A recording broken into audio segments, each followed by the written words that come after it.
During the Blue Ribbon Committee, a certain Jean Abaya was called as a resource person, as I recall. She was then the operations head of Land Bank Shaw and assumed the position of department manager thereafter. I understand, of course, that the prosecution has the right to choose your witnesses. I am simply curious, bakit hindi pinatawag si Ms. Abaya na magtestigo ngayon, samantalang siya yung may personal knowledge ng encashment ng mga cheque na pinag-uusapan? Your Honor, The at Honorable Chua may respond. Thank you, Your Honor. Your Honor, at that time, when this check was encash, si Ma'am po, ang ating pong testigo, siya po ang branch manager. Hindi po si yung nabanggit po ninyo. Yes, alam ko na siya yung branch manager, pero yung operations head at that time, si Jean Abaya. As a matter of fact, she was even able to say that the entire amount of the checks was withdrawn each encashment. So, ang lumalabas doon sa House hearing, kung naaalala kong maigi, si Miss Abaya ang direktang nakipag-deal kay Miss Acosta, di ba? Your Honor, kung maririnig po natin yung kanyang salaysay, siya po kasi yung nakikipag-coordinate sa OBP. Siya In fact, nakikipag-coordinate or sino ang direktang nakikipag-usap kay Miss Abaya? Kung ganon. Kay Miss Acosta, sorry. Hindi ba si Jean Abaya? Pwede po Yun ang akong sumagot. pagkaintindi ko dun sa House hearing eh. Pwede po akong sumagot. Yes, please. Si Jean Abaya po, siya po yung next in rank noong ako po ay branch Siya manager. yung? Next in my rank. Oo, yeah. Opo. Pero siya ba yung direktang nakipag-deal kay Miss Acosta ng DepEd? Ako po ang direktang sa OVP po.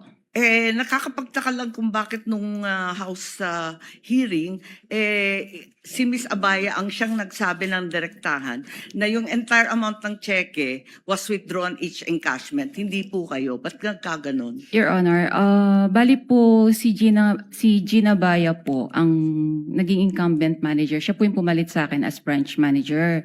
So at that time, tinanong po nga siya. So since operations manager po siya, aware din po siya sa transaction. Pero natanong din po siya kung sino direktang kumakausap sa cash division Okay. staff. So kaya po ako napatawag. Kayo yung direktang nakipag-usap. Opo. Kahit siya ang nag-attest na talagang buong amount ang withdraw. Ganun ba Aware yun? naman po siya sa mga transactions din po sa branch. Okay, maliban doon, Ms. Constantino, nung House Blue Ribbon, narinig ko, nung tinanong ni Congressman Luistro, sino ang nag-withdraw ng pera at linagay sa mga bag, nung una, sabi niyo, you didn't recall. Matapos noon, medyo may leading question si Congresswoman noon eh. Kasi ang sabi, do you recall Miss Acosta? Do you recall Mr. Ortonio? Bigla ninyong naalala si Miss Acosta at si Mr. Ortonio. Tama ba yun? Ba't nagkaganon? Nung una, hindi ninyo maalala. Pagkatapos noon, naalala na ninyo. Pwede ko Ano po ba bang- talaga ang naaalala ninyo? Para klaro tayo. Pwede po ba nating balikan po kung yung transcript po talaga? Kasi baka po, ma'am, baka lang po, I'm sorry, may iba pong issue before. Tapos po natanong ako kung bakit ko po kilala yung dalawa. So baka po may iba Kasi pa nung pong una, story up behind. tinatanong kung nare-recall ninyo, sino naglagay ng pera sa mga bag? Sabi po ninyo na hindi ninyo maalala. Tama ba yun? Ang pagkakaalala Kindly ko po, wind up. ang pagkakaalala ko, sorry po.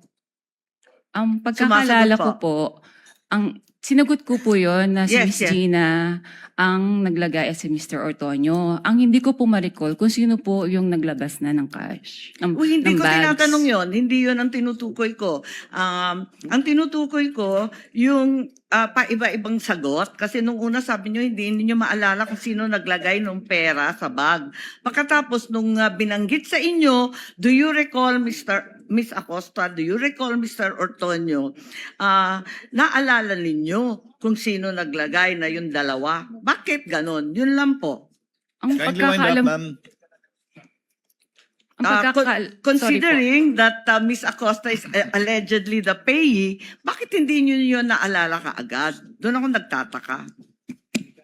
Wala po akong matandaan na sinabi ko na hindi ko ma-recall po yung naglagay ng pera sa bags. Ang alam ko po, nare-recall ko kung sino po ang naglabas ng bags. Okay, outside of the balikan na lang po natin yung transcript doon Sige sa po. lower house Kung pwede at po. baka maipaliwanag ninyo sa amin na maigi. Sige. Maraming salamat. Sige The po, lady may maraming avail for round 2 with the permission of Senators Erwin Tulfo, Ontiveros, and Rafi Tulfo. Chair would like to acknowledge Senator Lacson first since it is his first round.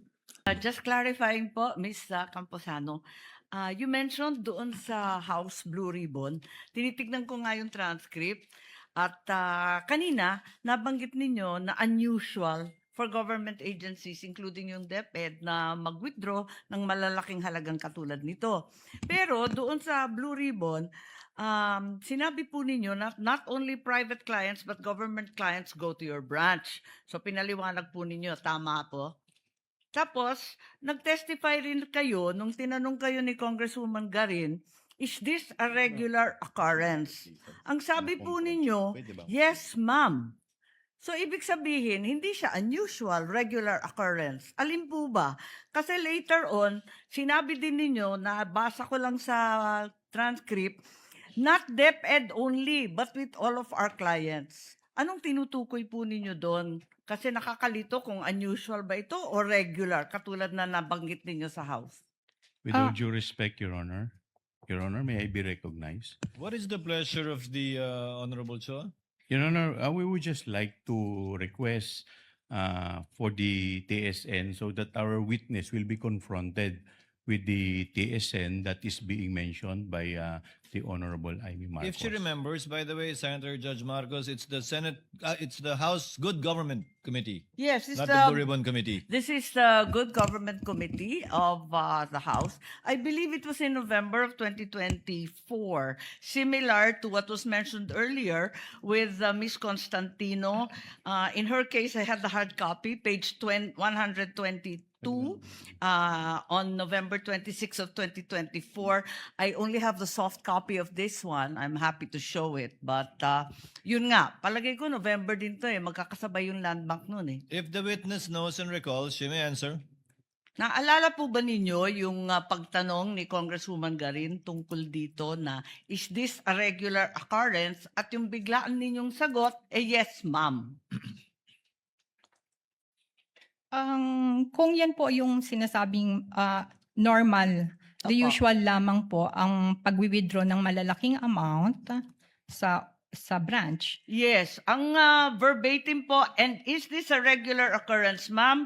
Ito ba ay pangkaraniwan na pangyayari, itong 37.5 o iyong malalaking amount na ine-encash? Ang sagot ni Ms. Camposano sa House, Good Government, yes, ma'am. So, ang sabi ni Representative Garin, so pangkaraniwan pala ito. Ayun. Yes, Your Honor. Nais ninyong paliwanag po? Kasi iba ito kesa sa sinabi ninyo kanina. Ang sinasabi ko po nung sa House ay ang malalaking withdrawal po ay usual lang. Hindi siya unusual sa branch. May both private and government. Nagwi-withdraw po siya. May mga malaki pong withdrawals. So may malalaki talagang withdrawal na nagiging regular occurrence at paminsan-minsan, whether private or public, yan ang ginagawa sa branch po ninyo. Kaya nga lang, hihingi kayo ng cash allotment kasi hindi naman kayo Yes. nagtatago ng ganong Yes, Your kadami Honor. sa branch. Tama po. Opo. So Opo. regular po, not unusual. Tama po ba? Not unusual siya sa Department of Education dahil during my time, yun lang po yung malaking withdrawal ni Department of Education. Yes, okay. Pero nangyayari po. Maraming salamat, yun lang po.